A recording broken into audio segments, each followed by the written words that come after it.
¿Alguna vez has viajado a un país donde no entiendes nada? ¿Te has sentido frustrado por no poder comunicarte? Hoy quiero llevarte al origen de esta confusión y cómo incluso ahí Dios tenía un plan. Recuerdo cuando mis padres decidieron relocalizarse a otro país.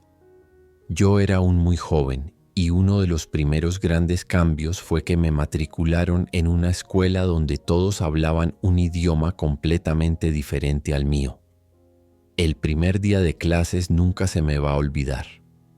Entré al salón con nervios pero también con ilusión hasta que comenzaron a hablar. Me sentí como si estuviera en otro planeta. No entendía lo que la maestra decía, no podía comunicarme con los compañeros y me sentía solo, atrapado en el silencio. No fue fácil, pero poco a poco fui aprendiendo, palabra por palabra, gesto por gesto, con errores, con lágrimas, con esfuerzo. Desde entonces he visto el poder del lenguaje para unir, pero también el dolor que puede causar la falta de entendimiento. Y eso me lleva a una historia muy antigua, en el libro de Génesis, la historia de una torre, un pueblo y un Dios que confundió sus lenguas, pero no para destruirlos, sino para enseñarles algo eterno. Hoy vamos a explorar por qué existen tantos idiomas en el mundo y qué tiene que ver eso con una torre, un plan humano y un propósito divino. Esta lucha por comunicarnos no es nueva. De hecho, comenzó hace miles de años. La Biblia nos lleva a un momento específico, justo después del diluvio, cuando la humanidad aún estaba creciendo y reconstruyéndose. Tenía entonces toda la tierra una sola lengua y unas mismas palabras. Génesis 11:1. Unidos por el lenguaje, decidieron establecerse en una llanura en la región de Sinar.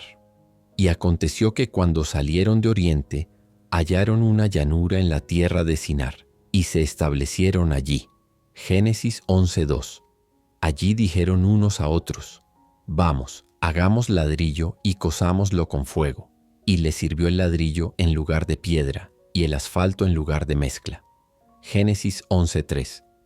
Y comenzaron a construir no solo casas, no solo ciudades, sino una torre. Y dijeron: vamos, edifiquémonos una ciudad y una torre cuya cúspide llegue al cielo, y hagámonos un nombre, por si fuéremos esparcidos sobre la faz de toda la tierra.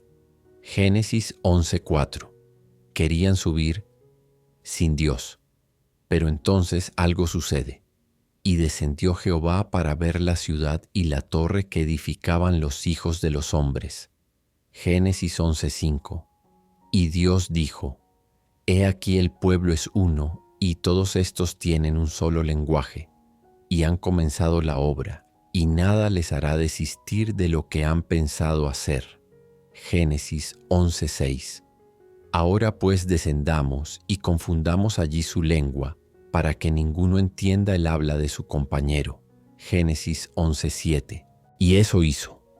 Así los esparció Jehová desde allí sobre la faz de toda la tierra, y dejaron de edificar la ciudad. Génesis 11:8. Por esto fue llamado el nombre de ella Babel, porque allí confundió Jehová el lenguaje de toda la tierra. Génesis 11:9. Pero atención, Dios no los confundió por crueldad, sino por misericordia, porque el orgullo humano, cuando se levanta sin dirección divina, termina alejándonos del propósito original. Babel no fue el fin, fue una pausa, una corrección, un recordatorio de que el verdadero ascenso no es hacia una torre, sino hacia una relación con el Creador. Y esa historia, aunque antigua, sigue hablándonos hoy. ¿Qué pasó después de Babel? Un mundo lleno de idiomas. La torre quedó atrás, la ciudad fue abandonada, y el mundo cambió para siempre. Donde antes había una lengua común, ahora surgieron decenas, luego cientos y finalmente miles. Hoy se estima que existen más de 7,000 idiomas en el mundo. Algunos idiomas son hablados por millones de personas en todo el mundo, mientras que otros solo los entienden unos pocos ancianos en remotas aldeas al borde de la extinción.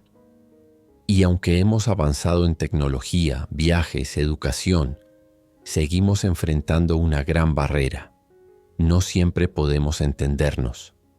¿Alguna vez has estado en un país extranjero sin saber una sola palabra del idioma? ¿O has intentado explicar algo profundo, pero no encuentras cómo decirlo? Esa sensación de aislamiento, de no conexión, de estar cerca pero lejos, comenzó en Babel. Pero aquí hay algo poderoso. Dios no confundió las lenguas por castigo, sino para despertarnos. A veces nos aferramos tanto a nuestros logros, nuestras ideas, nuestros planes, que olvidamos lo más importante. No fuimos creados para alcanzar el cielo por cuenta propia. Fuimos creados para caminar en comunión con el Dios del cielo. La división de lenguas nos recuerda que dependemos los unos de los otros, que necesitamos humildad y que el verdadero lenguaje que todos deberíamos hablar es el del amor, la compasión y la verdad, porque ese sí es universal, un plan eterno. Babel no fue el final. Puede que Babel marcara un punto de quiebre, pero no fue el final de la historia. Desde aquel momento de confusión y dispersión, Dios no se apartó del ser humano. Al contrario, comenzó algo nuevo. Justo después del relato de Babel, en el mismo capítulo 11 de Génesis, aparece un nombre, Abram, un hombre común pero con un llamado extraordinario. Y en el capítulo 12, Dios le dice algo poderoso: haré de ti una nación grande, y serán benditas en ti todas las familias de la tierra. Génesis 12, 2, 3. ¿Lo ves?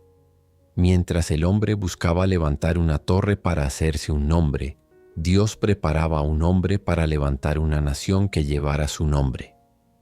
Y desde Abraham comenzó un plan que sigue hasta hoy: reunir a las naciones, restaurar la unidad, no a través del poder humano, sino del propósito divino.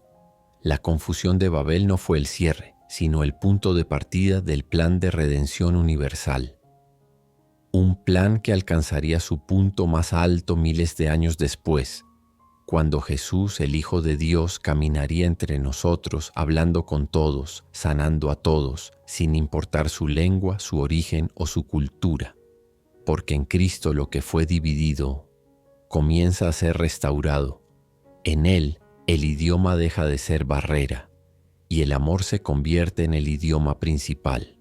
Babel no fue el fin, fue el principio de una historia de gracia.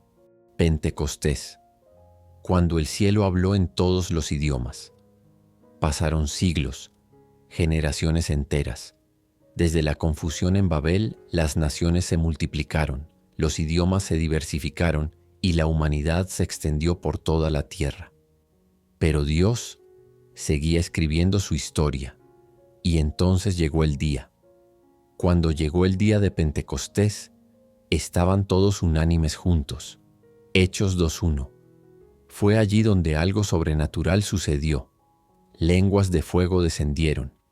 El Espíritu Santo vino sobre los creyentes y comenzaron a hablar en otras lenguas, pero ahora para ser entendidos, no confundidos. Hombres y mujeres de diferentes partes del mundo que hablaban distintos idiomas escuchaban el mensaje de Dios en su propia lengua. Pentecostés fue lo opuesto a Babel. En Babel, la humanidad se elevó con orgullo. En Pentecostés, el cielo descendió en humildad. En Babel, los lenguajes fueron confundidos. En Pentecostés, los idiomas fueron sincronizados para dar gloria a Dios. En Babel, el hombre quiso alcanzar el cielo. En Pentecostés, el cielo alcanzó al hombre. Todo lo que fue dividido comenzó a ser restaurado, no por poder humano, sino por el Espíritu de Dios. Y hasta el día de hoy, ese Espíritu sigue hablando, sigue uniendo, sigue traduciendo el idioma del cielo al lenguaje de cada corazón. No importa de dónde vengas ni qué idioma hables. Cuando el Espíritu de Dios te habla, tu alma entiende. Ese es el milagro, el lenguaje eterno del amor de Dios. Hoy, Aún vivimos en un mundo dividido por idiomas, culturas, fronteras, pero cuando Dios habla, no hay barrera que no pueda romper. ¿Estás escuchando su voz? Tal vez no sea en hebreo, ni en griego, ni en español, pero cuando Él habla, lo sientes en lo más profundo del alma. Que el Espíritu Santo nos vuelva a unir en el único lenguaje que no necesita traducción, el amor eterno de Dios.